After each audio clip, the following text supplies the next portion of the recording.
Lunes 24 de julio de 2023 y esto es Los Lunes Lectura. En los controles Lalo Solana y Fernando Favilli.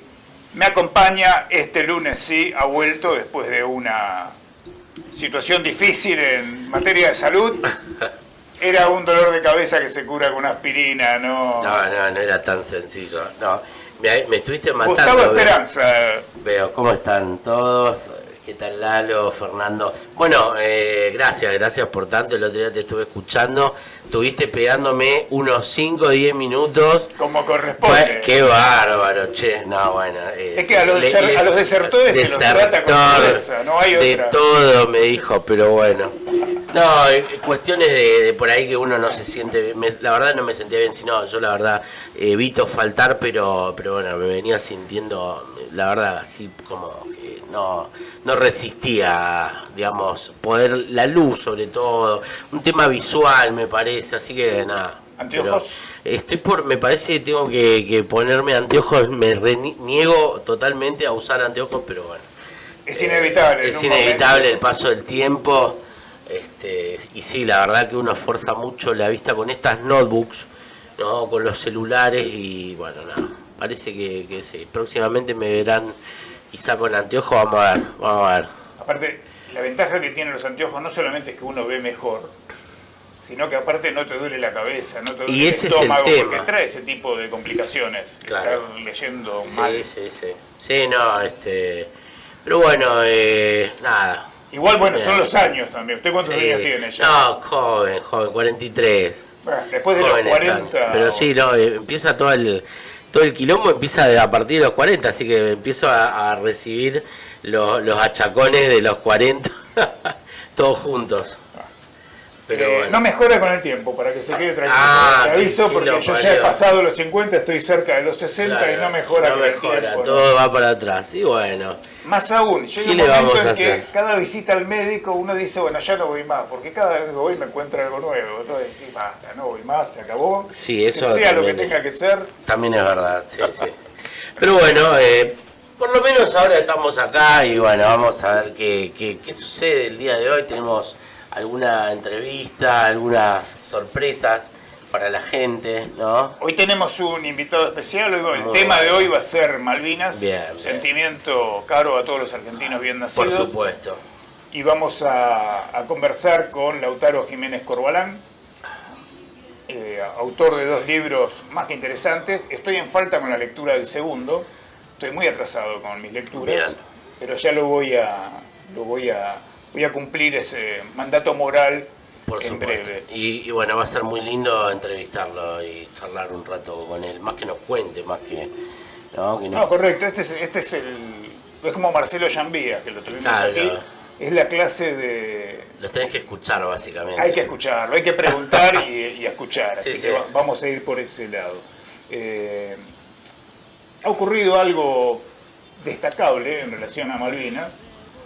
Yo no soy muy afecto a reconocer los méritos de este gobierno en general porque no los tienen, no es que uno le niegue, pero finalmente la Cancillería parece que, como si tuviéramos alguna política de Estado, más allá de los vaivenes erráticos, ¿no? El péndulo constante que vamos por un lado, por otro, lo poco confiables que somos para el mundo, ha ocurrido que en el acuerdo entre la CELAC y la Unión Europea se menciona a las Islas Malvinas como territorio en disputa, lo cual... Hay que reconocerlo, es un logro de la diplomacia argentina, aprovechando muy bien la salida de Gran Bretaña de la Unión Europea. Claro. Y hoy leía una información sobre una encuesta en Gran Bretaña, donde 72% de los británicos se manifestaba de acuerdo con que las Islas Malvinas se las llame Islas Malvinas en ese documento. Bien. Un dato como para analizarlo después con otro contexto. Simplemente tengo ese dato y no hice el análisis de lo que viene. No, pero no es un detalle menor. Pero no pareciera ser un detalle menor que solamente un 20 y pico de británicos se opusiera a que se las denomine con un nombre que no sea el que le dan los ingleses. Así que bueno, hoy va a ser un tema interesante escuchar a Lautaro Jiménez Corbalán. A ver qué piensa de esto, cómo lo ve. Bueno, le cuento que Lautaro Jiménez Corbalán además es como, tiene un tema que le dedicó FIT, la Bien. banda de rock malvinero. En alguna ocasión, al igual que Marcelo Llambías, ha subido al escenario a cantar Lautaro. No le vamos a pedir que cante hoy. No le vamos a pedir que cante hoy. Pero ahora vamos a escuchar y ver un video de FIT que se llama Guardianes del Harriet. Bien. Y está dedicado, entre otros, a Lautaro Jiménez Corbalán. Bueno, genial. A ver, ¿no tenemos esa pantalla? Ahora la conectamos. Mira qué bueno.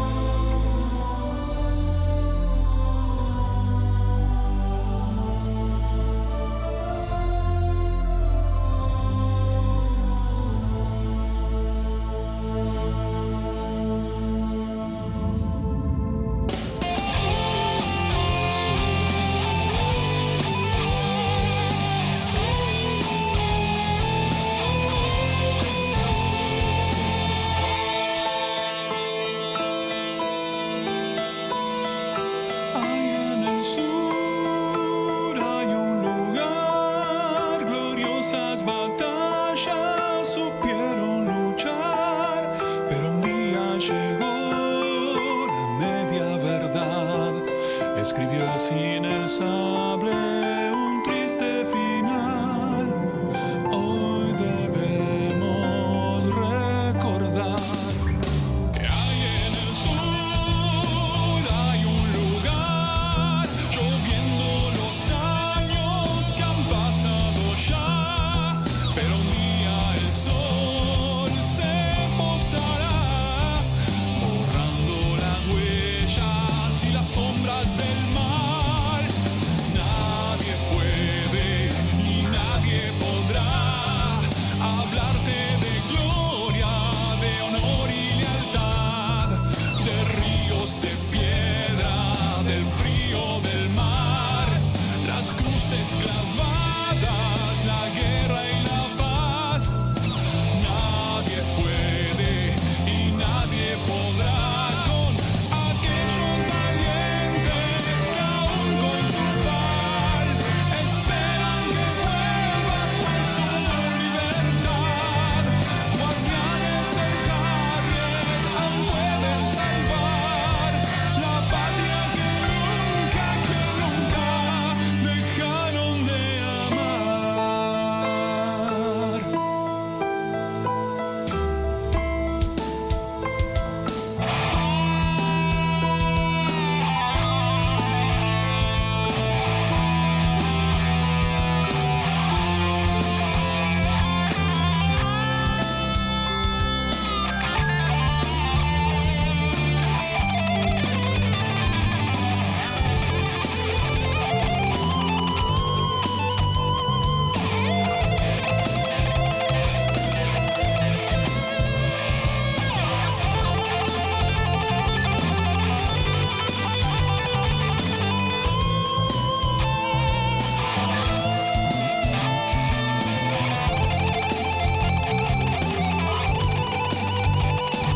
Porque nadie puede y nadie podrá hablarte de historias de amor y verdad, de los hombres sin nombre, su inmortalidad, rosarios sagrados antes de descansar. Nadie puede y nadie podrá con aquellos valientes que aún con su fal esperan que vuelvas por su libertad. Guardianes del Harriet aún pueden salvar la patria que nunca dejaron de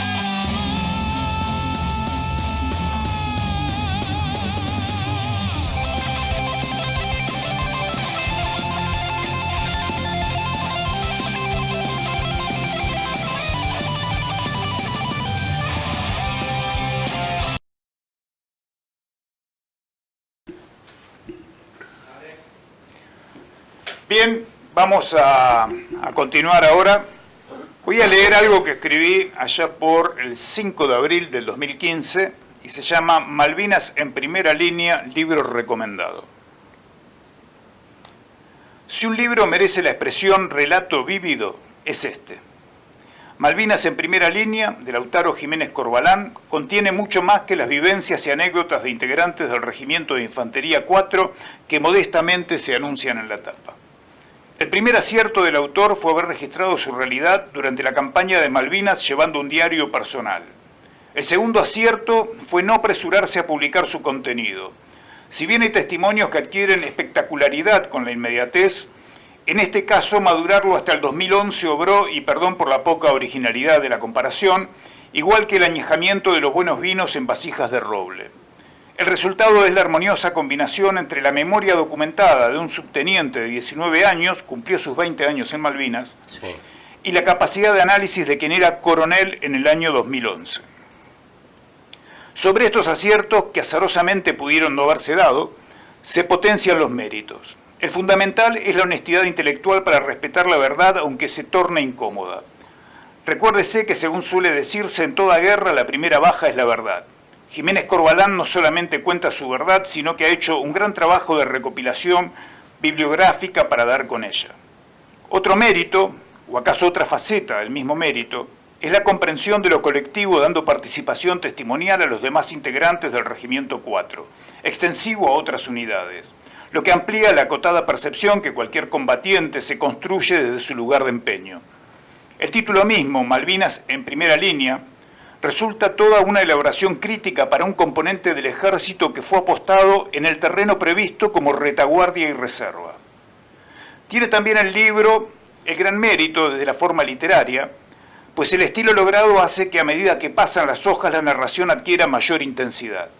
El relato cronológico está llevado de tal modo que la ansiedad de los protagonistas es compartida por el lector y las palabras se hacen imágenes muy nítidas. Especialmente gráfico es el relato de los combates. Desde el desgastante cañoneo naval de la flota inglesa hasta el frenesí violento del enfrentamiento terrestre, cada renglón parece escrito con adrenalina en lugar de tinta. Todos los tópicos que hacen a la literatura de guerra van apareciendo a lo largo del texto, porque hay cientos de historias dentro de la historia que cuenta el libro. Están esas vueltas del destino que parecen de ficción, como los granaderos novatos enviados a Malvinas por ganar un concurso de tiro, o el inimaginable reencuentro del oficial de inteligencia, teniente primero Jorge Echeverría, con 3 conocidos, sepa el lector descubrir los detalles leyendo el libro, y está la camaradería que forja hermanos de guerra, porque la historia del subteniente Jiménez Corbalán es también la del soldado Teodoro Flores, compañeros de carpa, vigilia y combates. Obviamente toda lectura es una experiencia personal, y con este libro me ha pasado algo especial. Si bien soy consciente que el autor tiene algunos años más que yo, el protagonista es siempre un muchacho de 19, 20 años. Y uno no ve al autor. Así ocurre en los libros bien escritos. Ve y comparte el libro con el protagonista por el cual se genera una simpatía creciente. Ahora bien, leer se trata también de ponerse en la piel del personaje narrado. Pero ocurre que el mayor de mis hijos tiene 21 años. Por lo tanto, me era inevitable imaginarlo a él en ese lugar.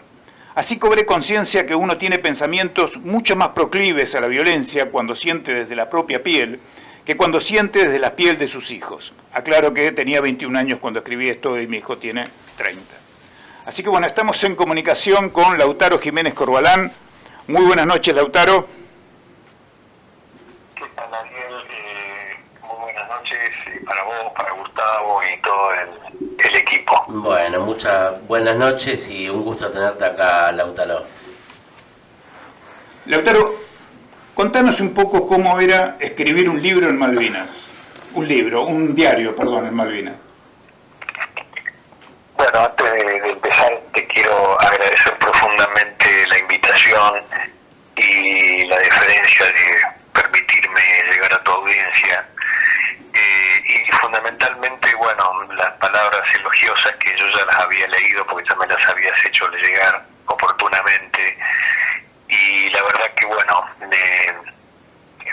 llegan a lo más profundo y al mismo tiempo me generan y me sigue impulsando la responsabilidad de llevar este mensaje de la mejor manera, ¿no? Así que eso como primer peldaño de esta larga escalera a la que vamos a seguramente arribar o vamos a transitar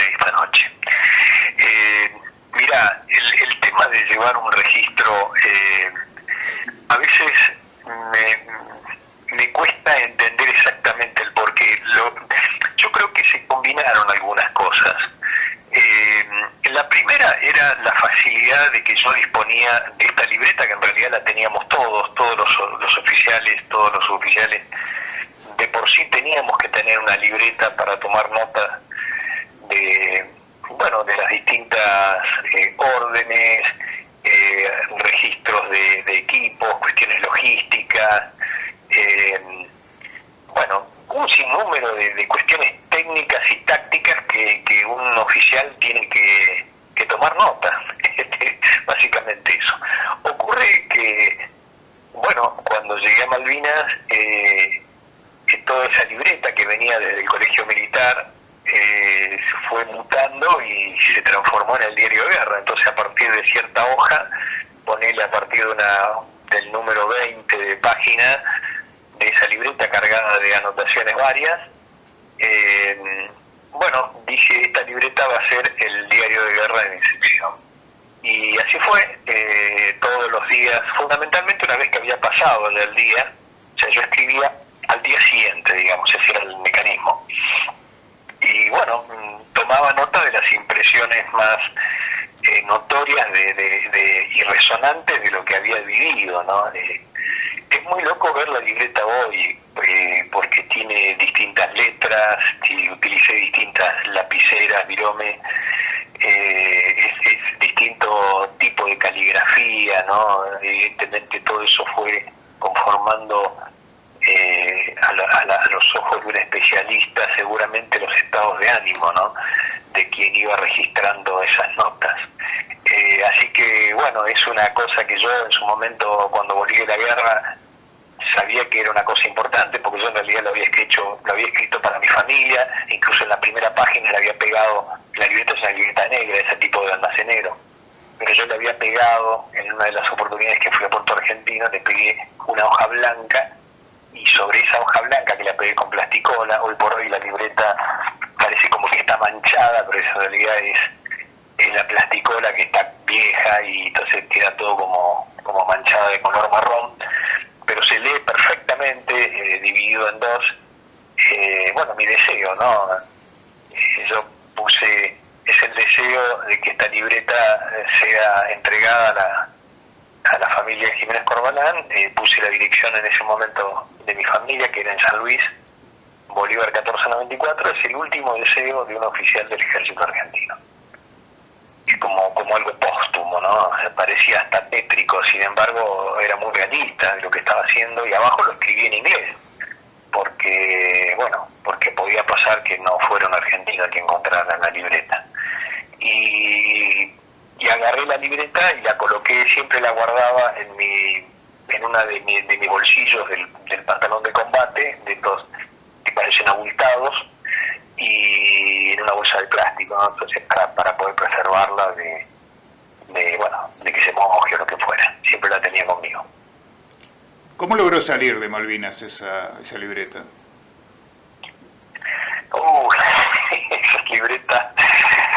Esa libreta salió por una cuestión de milagro, porque yo en todos estos años que han pasado me he enterado de muchos que han escrito también registros y diarios personales, pero a todos ellos se los habían sacado. Y yo tuve la suerte de poder traerlo, ¿no?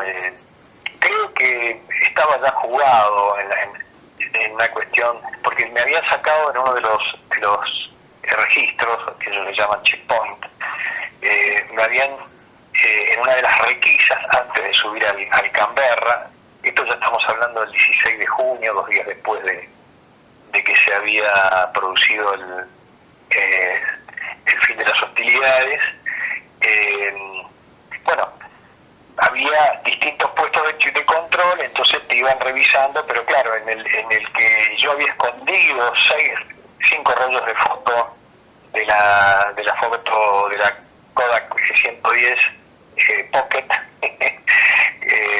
que eran como unos carreteles muy chiquitos, ¿no? Esas eran mis fotos, que era una máquina de fotos que me había regalado mi mamá. Y yo siempre, a mí me gustó mucho la fotografía siempre, y me gusta mucho la fotografía antigua, ¿no? Es como que tengo una atracción, no sé, muy fuerte, inexplicable en algunos puntos, pero tengo mucha atracción por por lo que son fotografías, porque es como haber detenido el tiempo en un instante, ¿no? Es un tiempo detenido que perdura para siempre. Entonces es algo muy fuerte una fotografía, es algo, es el poder de una imagen, ¿no? Diría mi señora. Bueno, y entonces en ese último chequeo me encuentran los rollos de fotos, que yo los había escondido en la capucha de la campera Duet, y entonces los tipos, claro, al ver que yo había escondido algo, me desnudaron y me sacan todo, ¿no? Me sacan la libreta y en un morral, en una bolsa, nosotros le llamamos bolsa de completamiento, que es como si fuera una bolsa para llevar los efectos de rancho, de aseo y demás. Ahí yo tenía la libreta, entre otras cosas personales, como una máquina de afeitar muy chiquita, que era pilas, que me había regalado mi madre también. Y entonces me sacan la libreta, y cuando me sacan, pude aceptar hasta cierto punto, y obviamente me he enojado y qué sé yo, pero bueno, pude entender que me habían sacado la fotografía, pero lo que no aceptaba era que me sacaran la libreta, porque la libreta, y yo ahí sí recordé perfectamente el articulado de la Convención de Ginebra, que estipulaba que son los derechos del combatiente, ¿no? Estipulaba que los efectos personales no podían ser retenidos, ¿no? Pero claro, uno es un prisionero y a veces uno puede renegar mucho, pero los tipos te están amenazando, y entonces en ese momento, cuando el soldado me saca la libreta, yo empiezo a los gritos a decirle que no, que era una cuestión personal, que Te era amparaste en eso, digamos. ¿Cómo? Te amparaste en eso y te devolvieron la libreta. Claro, pero primero fue una gran discusión, y el tipo, llegó un momento que entre forcejeo, el soldado, que obviamente no tenía muchas luces para entender demasiado lo que estaba pasando, porque el tipo era un soldado raso, el tipo cargó el fusil y bueno, y ahí ya la cosa se complicó, ¿no? Pero bueno, yo entonces me di cuenta que tenía que alguien más intervenir, entonces vociferé en voz alta y demás, y insistía, dispersion, que hay algo personal, que era un diario, newspaper, me acuerdo decía, no decía diario, decía newspaper como si fuera un periódico en realidad. Y vino un calculo que debe haber sido un suboficial más grande, y el tipo, bueno, evaluó, agarró la libreta, la hojeó, se dio cuenta que eran anotaciones. Aparte yo era un subteniente, no era un coronel, un general que podía tener los planes de defensa de la isla o alguna otra información de trascendencia estratégica. No, era algo muy simple. Y el tipo agarré y me la tiró. Cuando me la tiró la agarré, y desde entonces no la solté nunca más. Y bueno, creo que por algo también pasó eso, y por algo pude traerla, y yo creo en la providencia, y creo que Dios me puso, es parte de este camino en el que tengo que cargar esta mochila, ¿no? Porque creo que algunos veteranos te habrán dicho siempre que a nosotros hay momentos donde siempre nos preguntamos por qué fueron nosotros y no nosotros, ¿no? Los que quedaron nosotros y nosotros volvimos. Bueno, cada uno tiene una misión y hay cosas que no se pueden responder, y esa no tiene respuesta. Pero finalmente la libreta la traje, y bueno, me sirvió para algo, ¿no? Porque con el correr de los años, esto entendí que ya no era un patrimonio de mi familia, sino que debía tomar luz por diferentes motivos, muchos de ellos también por parte de la desmovilización y cosas que aceleraron el proceso de escritura, y entonces, bueno, la libreta se transformó en un tesoro. Una pregunta, cuando volvés al continente, ¿cuánto tiempo estuvo esa libreta guardada, digamos, sin que la volvieras a revisar? Y mira, yo creo que 20 años fácil. Caramba. O sea que hiciste toda tu carrera militar con la libreta esperando la mirada de un coronel. Sí. También creo que leer la libreta, o sea, siempre tuve muy fresco todo lo que yo había vivido, y la libreta de alguna manera yo sabía que iba a leer lo que leyera, yo ya me lo recordaba, porque es como, a ver, fue una experiencia, obviamente, una experiencia traumática como es la guerra, pero en mi caso particular, a mí me quedó todo grabado a fuego, es como una guerra, ¿no? O sea, fue un proceso donde me quedó muy, muy grabado. Y tuve la ventaja, calculo, con respecto a otros compañeros y otros camaradas veteranos, que bueno, que no intenté borrarlas de mi mente, al contrario, las fijaba. Hace bastante, pero me llegó una foto de algo que yo lo había perdido en la memoria. La primera charla que yo di a una escuela fue en el año 1986. Y la verdad que, bueno, fue un primer momento donde yo hablaba del tema en público, porque hay que hablarle a los chicos de la escuela, y si bien eran chicos de creo que de séptimo grado, yo todo lo tenía muy, muy, muy fresco, ¿no? Y aparte no se hablaba del tema, era un tema tabú, correcto, por así decirlo. Eran años de plena desmalvinización. Claro, sí. Y bueno, entonces fue todo un proceso que tuve que pasar, porque la libreta tuvo que madurar. Es como el vino, creo que no sé si hoy hiciste una alegoría parecida, y creo que es muy clara, ¿no? Como comparativamente hablando de esto. Sí, la libreta reposó y bueno, y finalmente me gritaba cosas y bueno, y ahí salieron a la luz. Por supuesto que lo que yo había escrito en la libreta es como si fuera el esqueleto de la historia, son las ideas principales, y a partir de ahí a mí es como que yo leía eso y se me presentaba todo frente a mi cabeza, ¿no? Y frente a mis ojos, y podía volver a sentir todo de vuelta, los olores, el frío, el miedo, el dolor, la angustia, la espera, todo junto. Bueno, el proceso de escribir para mí fue todo un proceso no muy fácil, porque en principio yo no era escritor, ahora me volví escritor autodidacta, pero tuve que abrir como un telón y meterme adentro, y cada vez que yo me metía después no podía salir. Entonces me acuerdo varias veces que me decían mis familiares, ¿no? Me decían, ¿qué te pasa? Claro, ¿qué me pasaba? Estaba metido en un mundo que no estaba en ese momento acá, estaba en otro lado.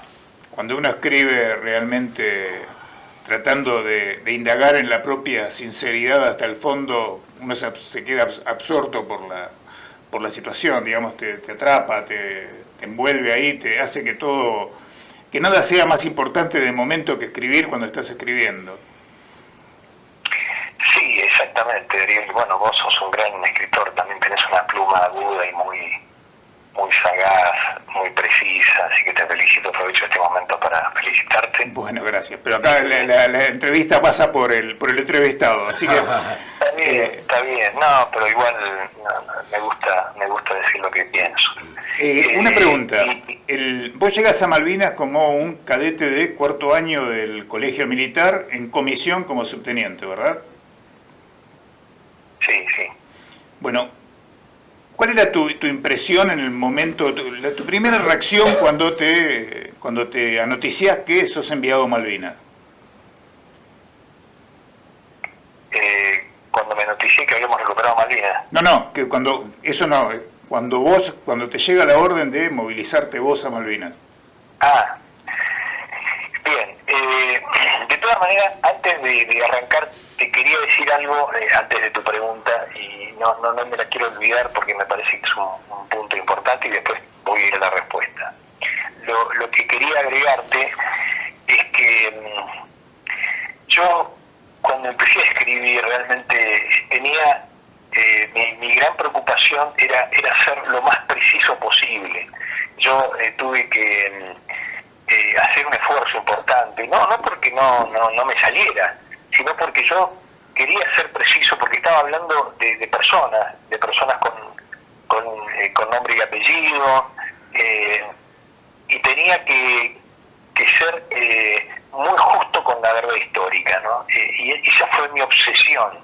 Yo estaba obsesionado con que tenía que hacer y escribir lo que a mí siempre me gustó leer, que fue la verdad. Y creo que en eso, bueno, uno o milita en la verdad o se va de la vereda al frente, ¿no?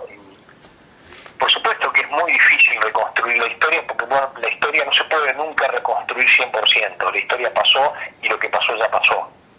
Los historiadores lo único que solemos hacer es tratar de armar ese rompecabezas, pero siempre es impreciso, hay cosas que uno... Pero bueno, yo siempre aclaro esto antes de la respuesta porque fue mi obsesión. Y creo que dentro de todo, y así como vos me has llegado, a mí me interesaba mucho el comentario de los veteranos, ¿no? O sea, que y se sintieron, no solamente se sintieron reflejados, sino que siempre sintieron un relato y un texto muy mesurado, muy equilibrado, sin grandilocuencias, y eso es lo que realmente importa, ¿no? Porque si no, estamos hablando siempre de cuestiones fantásticas, y hay muchos libros que por ahí fantasean. Yo no voy a dar nombres, pero bueno, tampoco estoy queriendo decir que soy el único que cuenta la verdad histórica, no es eso, pero digo que a veces... No, pero me quedo, Lautaro, con una frase que dijiste recién. Uno milita la verdad o está en la vereda de enfrente. Digamos que no hay mucho término medio. La verdad es la verdad y punto. Digamos. Puede gustar o no, pero cuando uno empieza a adornarla y a querer acomodarla a la conveniencia de quien sea, ahí se terminó la militancia por la verdad. Nuestro país creo que sabe mucho de eso, ¿no? Sí, así es, sí, tal cual. Bueno, ahora sí, ya dicho esto, que creía que era una parte importante, porque la verdad histórica es todo un tema sobre el que incluso se podría hacer un solo programa, si querés, o varios. Sí. Pero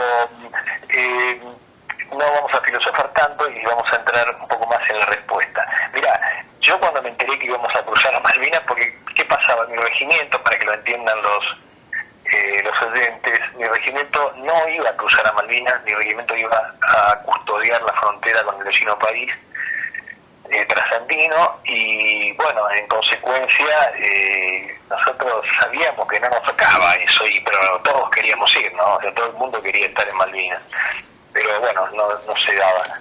Y cuando llegó la noticia que cruzamos, imagínate, fue realmente una algarabía, fue una fiesta, mucho entusiasmo. Yo no vi ningún soldado que estuviera entristecido, preocupado. No, está bien. Hoy evalúo que toda esa efusividad que nosotros expresábamos es parte también de la inconsciencia de la juventud. Y está bien que sea así, porque, bueno, las guerras las pelean los más jóvenes y no nos podían pelear, y es así, lamentablemente, es triste, es algo doloroso, pero bueno, las guerras existen como las catástrofes, y cuando vienen no avisan. Correcto. Y muchas veces avisan, pero nadie quiere escuchar, ¿no? Eso también muchas veces avisan desde muy temprano en la historia, pero exactamente, a nadie, como a nadie le gusta, es un tema bastante difícil, no es un tema que normalmente se hable, no es un tema que se trate, entonces el conflicto parece siempre algo que tiene que estar bajo la alfombra, y el conflicto armado, en su fase armado. Ahora, conflicto tenemos, hoy tenemos. Hoy venía pensando, ¿no? Charlado con algunos amigos, y hace un rato estuve haciendo una conversación de amigos de la infancia, ¿no? Y todos hablaban de que los candidatos actuales hablaban sobre muchos aspectos, sobre algunos aspectos. Fundamentalmente parece que todo atraviesa por el tema económico. Pero hay otro tema del cual nadie habla, y que es la situación de la amputación que tiene la Argentina, ¿no? Estamos con un problema serio de integridad territorial y marítima. Ahí hay, bueno, eso sí, es una situación evidente y lamentablemente no todos los políticos lo quieren ver. A lo mejor también porque la urgencia del electorado es lo inmediato, es económica. Pero está claro que desde hace muchos años, con esto de que uno no quiere verlos, que cuando las guerras avisan pero no querés ver, Argentina adoptó por la clase dirigente argentina, y llamar la clase dirigente es como demasiado elogioso, pero vamos a decirlo así, adoptó como dogma que no tener hipótesis de conflicto es algo bueno, y es todo lo contrario. Porque aparte nosotros tenemos un conflicto real abierto, tenemos varios conflictos reales abiertos, ¿no? No solamente... Claro, vos fíjate que a mí este tema me causa un poco es como tragicómico para mí. Porque yo cuando escucho que dicen que no hay hipótesis de conflicto, yo digo, sí, es verdad, no hay hipótesis, hay un conflicto. Tal cual. Y no solamente uno, porque digamos que tenemos No, varios conflictos abiertos y otros que hay que pensarlos antes que nos exploten. Claro, lo que pasa es que hay uno en relación a la temática que nos convoca, que no es solamente las Islas Malvinas, son las Islas Malvinas, las Georgias, las Sandwich y toda la proyección hacia la Antártida, que es ese futuro, y además está todo el mar territorial, el mar de la zona económica exclusiva y el mar de la plataforma continental, que eso es algo aprobado hace poco por la CONEVAR, y bueno, todo eso son recursos, todo eso es un gran espacio que si uno agarra y visualiza el mapa bicontinental, que es un mapa ley, bueno, prácticamente el 61% de lo que vemos ahí en ese mapa bicontinental está en conflicto. Correcto. Entonces, una cosa es ver lo que se quiere ver y otra cosa es mirar para el otro lado, ¿no? Pero bueno, mi mensaje no es un mensaje belicista, sino que es un mensaje realista.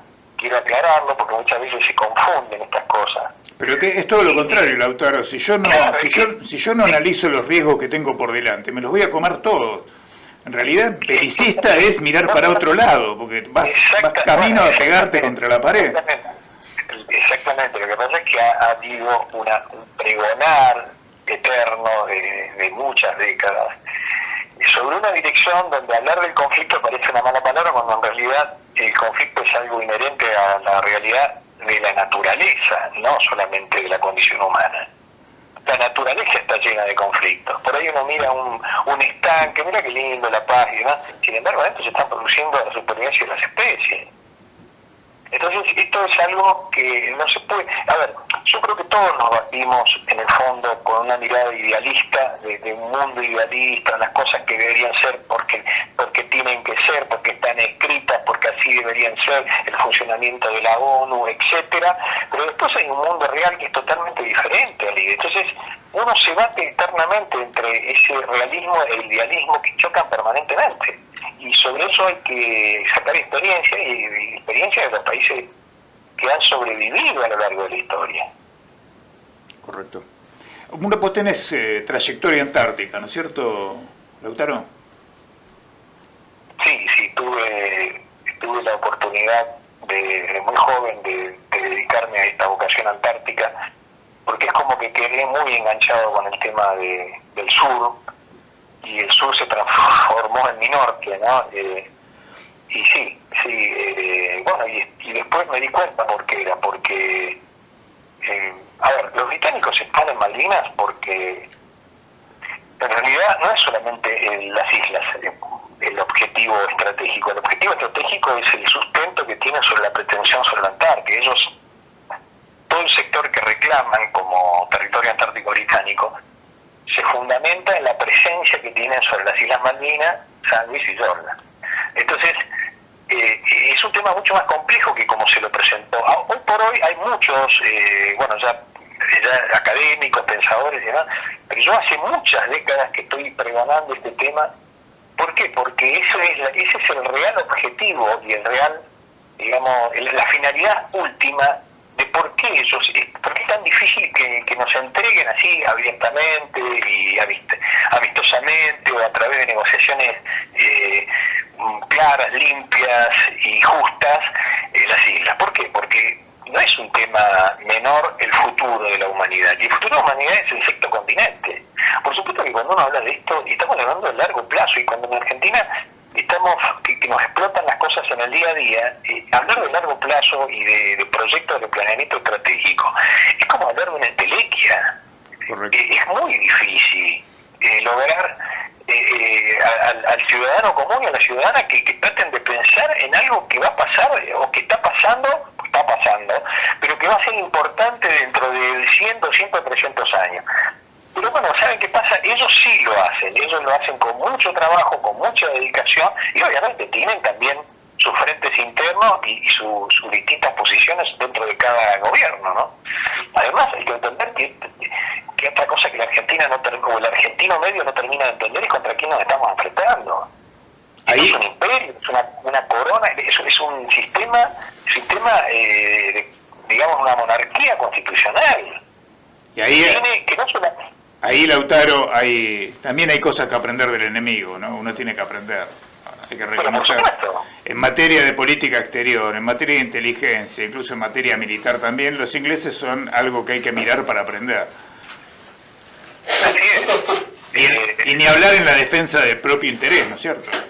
Son maestros en eso. Exactamente. Bueno, y sí, porque vos fíjate que cada vez que hubo, o sea, muchas veces se han escrito artículos y se siguen escribiendo sobre los momentos de la historia de este conflicto, de Malvinas en particular, en el que se hablaba de la posibilidad de que sean entregadas las islas, o que la negociación fuera a llegar a buen término y demás.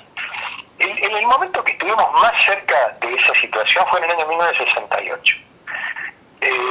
Donde el canciller británico, que sería el ministro de Relaciones Exteriores, hizo una suerte de digamos, armó como una suerte de acta, de memorándum es la palabra, armó un memorándum donde el canciller argentino, que en ese momento, si mal no recuerdo, era Costamente también, porque Costamente fue 2 veces canciller, es decir, que tuvo mucha experiencia y tenía mucha experiencia con respecto al conflicto de Malvinas, Costamente.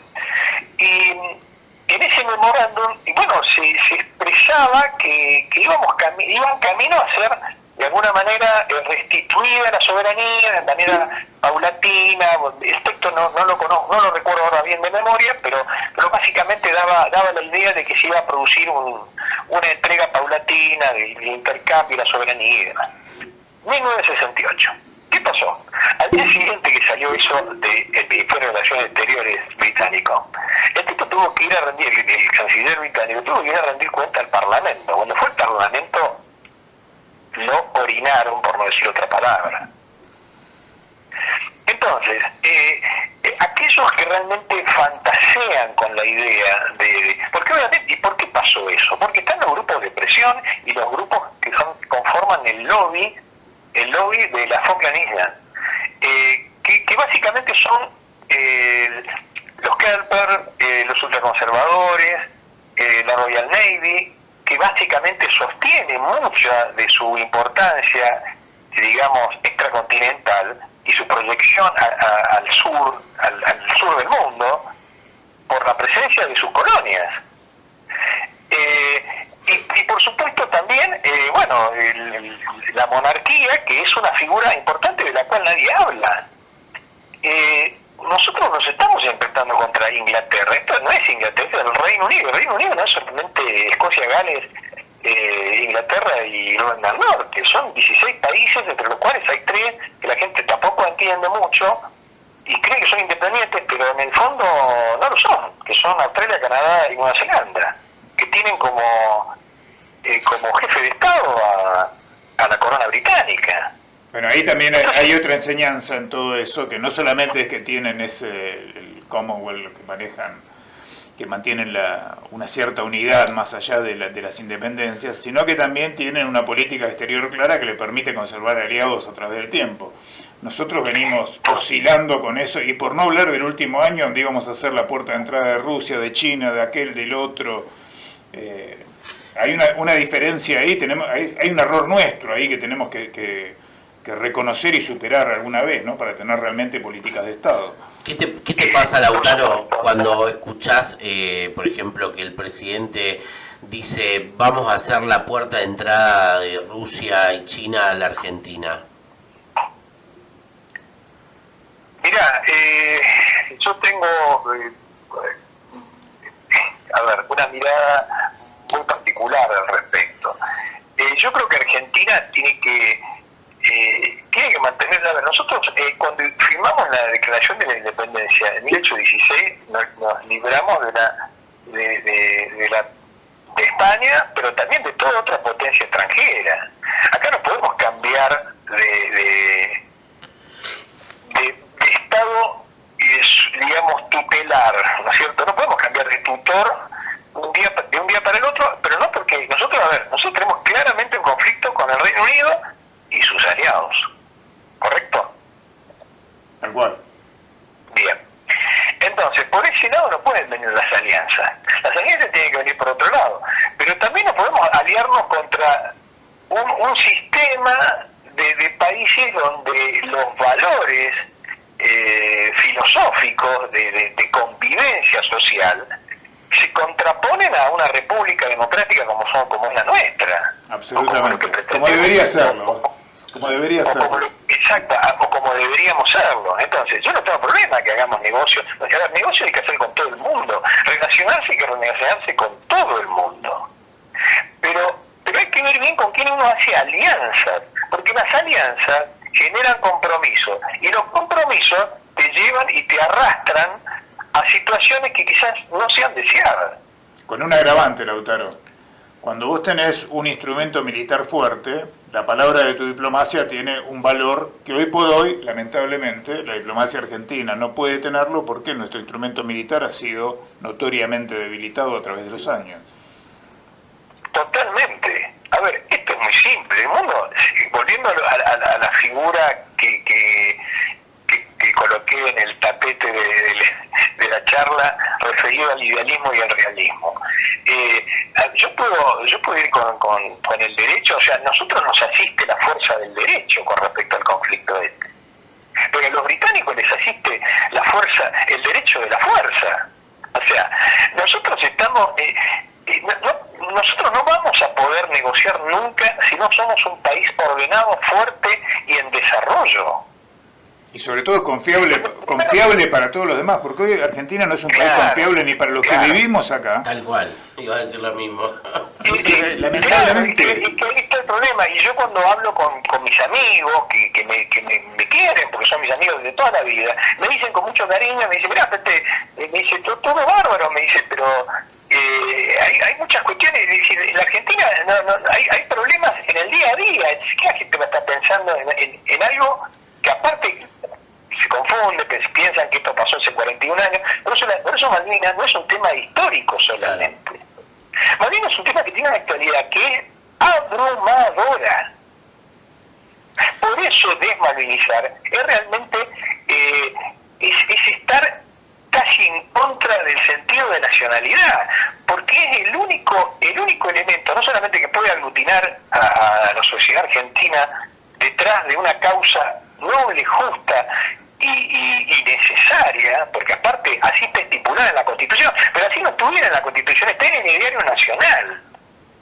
Entonces, es necesario defender esto, pero no por una cuestión de patrioterismo. Es necesario defenderlo por justo patriotismo, que es la defensa de lo que nos corresponde. Ahora, en las condiciones en las que estamos, bueno, habría que pensar también si nos han llevado a esta situación, no solamente nuestros, digamos, deficientes conductores políticos de varias décadas, sino además una fuerte intervención externa para que la situación también sea así. Porque es sabido que si la Argentina mejora, crece, se vuelve una potencia como fue en la antigüedad en América del Sur, es obvio que va a intentar consolidar sus pretensiones y su ideario de nacionalidad.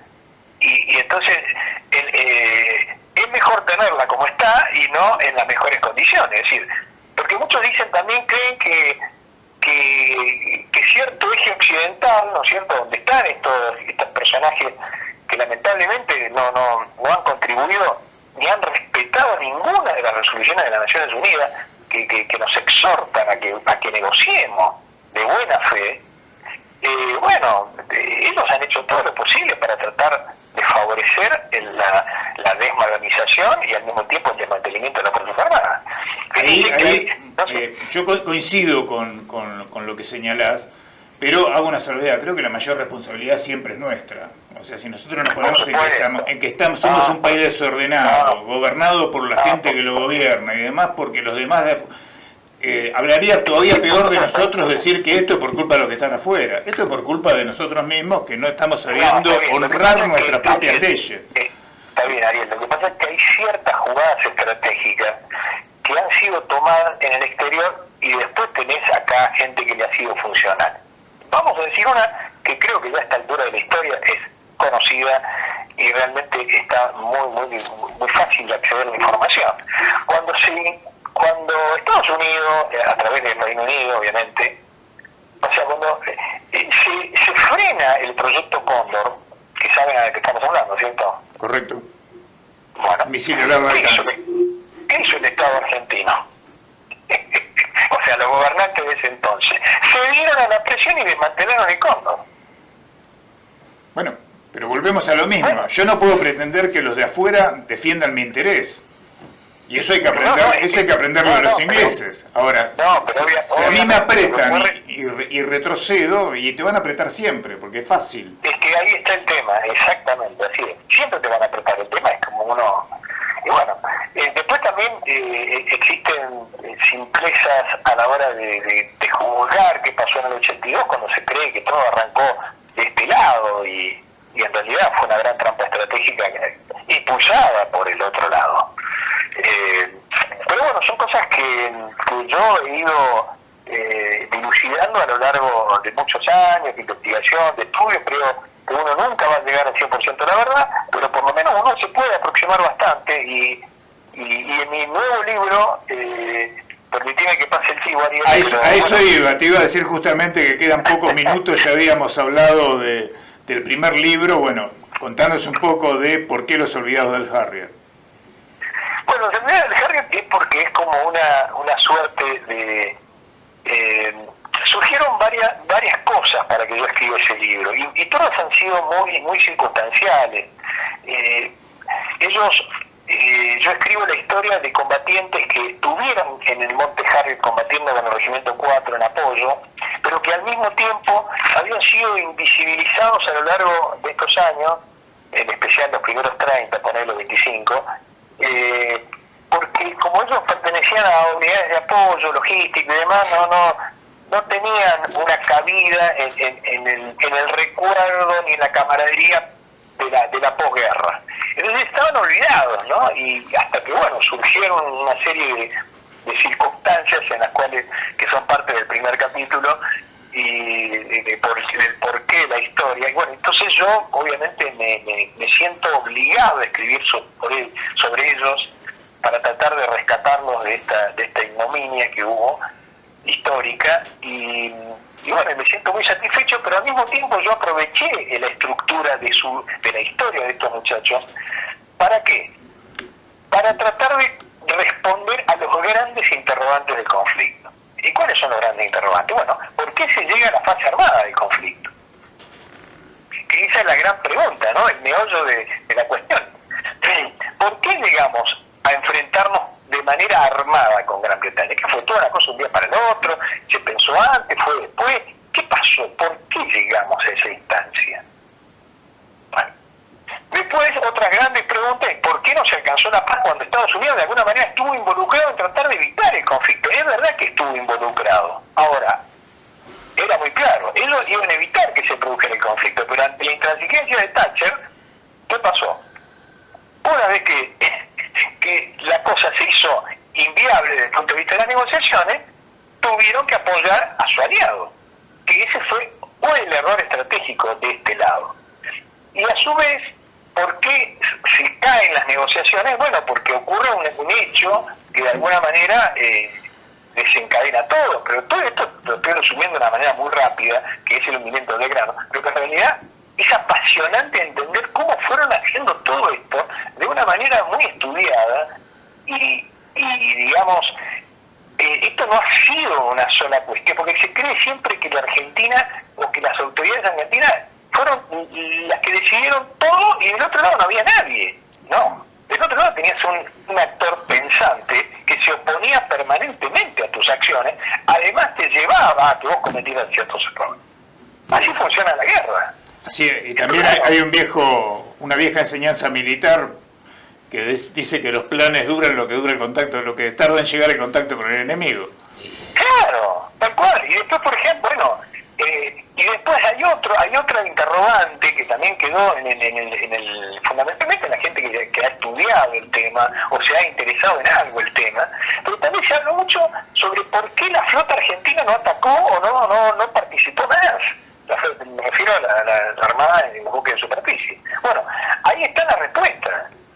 Pero costó mucho tiempo, incluso durante muchos años, los marinos creyeron que era básicamente porque no tenían las condiciones climáticas.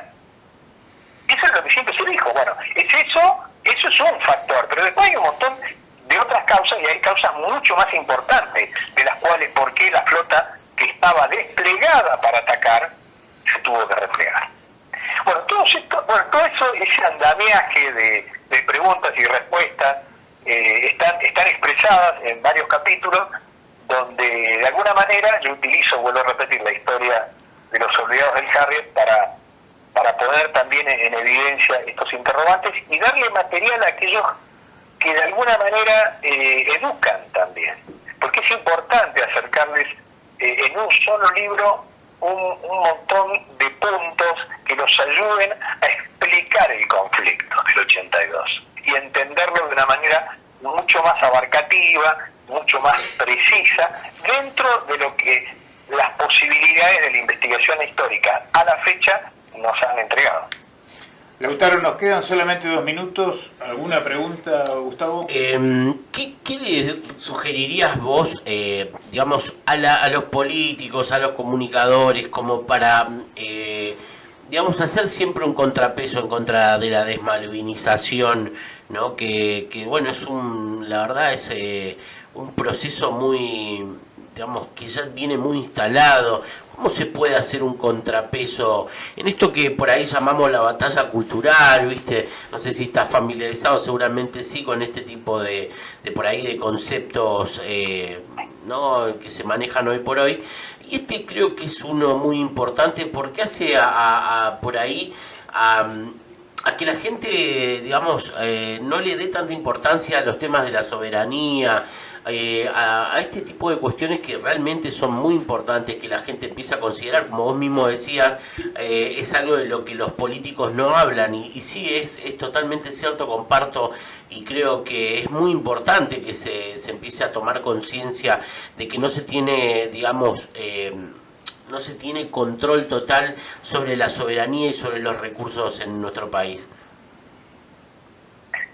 Mira, tu reflexión y pregunta al mismo tiempo, Gustavo, es muy pertinente, y obviamente adhiero al concepto de batalla cultural, que es permanente y que nos inunda de manera inconsciente. Y yo lo que le diría básicamente, no solamente a los políticos, le diría a todos los ciudadanos argentinos que este tema es un tema que por supuesto no está en las prioridades de hoy, del día a día, pero yo diría que sí. Es imperioso de que hablemos del tema, de que lo conozcamos, porque es la forma también que vamos a comenzar a recuperarla. Nadie ama lo que no conoce ni defiende lo que no ama. Correcto. Y eso es una máxima muy fuerte. Nadie ama lo que no conoce ni defiende lo que ama. Si yo no sé a lo que me estoy refiriendo, no conozco, no estoy convencido de que esto es algo realmente que nos pertenece y demás, ¿qué voy a defender? Entonces, realmente hay que comprometerse con el tema y hay que traerlo a colación. Yo voy a hacer una última reflexión en paralelismo para que ustedes entiendan el metamensaje de lo que voy a decir. Mahatma Gandhi, que fue un grande, dijo, somos tan, allá en la India, cuando estaban en extrema pobreza, recién salido de la dominación británica, dijo él, somos tan pobres que no podemos dejar de invertir en educación. Fíjense, es decir, el tipo está estaba dando un mensaje diferente. Todo el mundo está pensando que lo que habría que hacer es primero darle de comer a la gente. No. Somos tan pobres que tenemos que invertir en educación, no comer. Educación. Es para pensar, obviamente es todo un tema de debate. Pero acá, trayéndolo al tema somos tan pobres y estamos tan encerrados frente a este dilema que no podemos dejar de pensar también no solamente en sobrevivir, sino pensar que nos comieron la mitad del patio. El patio Claro. ya no está en manos nuestras, de nuestra casa. Entonces, ¿qué vamos a hacer? ¿Vamos a seguir mirando para el costado? ¿O nos vamos a encerrar en el living comedor esperando que lleguen algún día por ese espacio? Esto es un tema, es muy interesante. Siempre hago esa analogía de que nuestro país es nuestra casa y estamos dejándolo con las puertas abiertas, las ventanas abiertas, como tentando a que vengan y digamos, tomen control de a poco, no en estos planes que llevan de a 30, 50 años. La última cortita, ¿en 50 años tenemos país? ¿Qué decimos? Va a depender de nosotros. No hay ni vale. Nosotros, me refiero en términos generales, a todas las generaciones le abarca esto. Por supuesto, los más grandes somos los más responsables, no hay que sacarse el sallo. Pero esto depende de nosotros si vamos a tener país. Y no del vecino. La Argentina tiene que consolidarse porque ha sido un esfuerzo muy grande llevarla a donde la llevaron. Pero no podemos dejarla a la deriva. Hay que reconstituir todos los órdenes limados del quehacer nacional. Ahí ya para cerrar y como resumen de esto que venimos hablando, estoy recordando una canción que cantaba la trova rosarina, Juan Carlos Baglietto, que decía algo así como: tenemos una casa tan grande, cada uno atiende un kiosco, a ver si un día de estos lo miramos para ver si no es de otros. Claro. Así que creo que ese es un poco el resumen de esta charla. Seguiríamos conversando largamente y voy a terminar diciendo lo que siempre le digo a los veteranos de Malvinas con los que tengo el gusto de conversar. Lautaro Jiménez Corbalán, gracias por el combate. Bueno, gracias a ustedes, Ariel y Gustavo, por el combate que hacen hoy en día, que es a través de la palabra. Ustedes son combatientes, por eso es importante seguir adelante. El conflicto, la guerra de Malvinas no ha terminado mientras exista un solo argentino que levante las banderas de que todo ese sector al que estamos haciendo referencia es argentino. Esto va a continuar, no puede parar, porque se va a terminar o cuando se haga negociaciones serias y se nos restituya lo que nos corresponde, o ningún argentino reclame lo que reclama. Entonces, con lo cual ahí sí va a finalizar finalmente el conflicto. Mientras tanto, esto está vivo y cada uno de los dos actores internacionales pugna por sus intereses. Muchas gracias, Lautaro. Un gusto, un placer. Lautaro. Un placer para mí, un abrazo grande. Chao. Chau. Bueno, Gustavo, hemos... Excelente programa. La verdad que sí. La verdad que muy interesante escucharlo y me gusta que queda esto, después va a estar subido y la gente lo va a poder volver a ver en el caso de que se lo hayan perdido y muchos datos y muy interesante hablar siempre con veteranos de Malvinas y una gran reflexión esta y para tomar conciencia y si algunos políticos nos escuchan tomen nota de temas que hay que hablar. Correcto, es un objetivo nacional y un país que no tiene, una nación que no tiene objetivos nacionales y propuestas de alcanzar a largo plazo se desvanece en el camino. Totalmente. Esa es la importancia de Malvinas, que no nos desvanezcamos en el camino. Así que Gustavo, un gusto verlo de nuevo. Bueno, veo que igualmente. está mejor. Sí. Cuídese. Por favor, sí, Cuídese. por supuesto. Lo hacemos todo el tiempo. Sabe que julio los prepara, agosto se los lleva. Uy, no sea el dicen caso. eso, ¿viste? Pero esperemos que no. Bueno, nos vemos el próximo lunes. Muchas gracias por acompañarnos. A toda la gente, chau.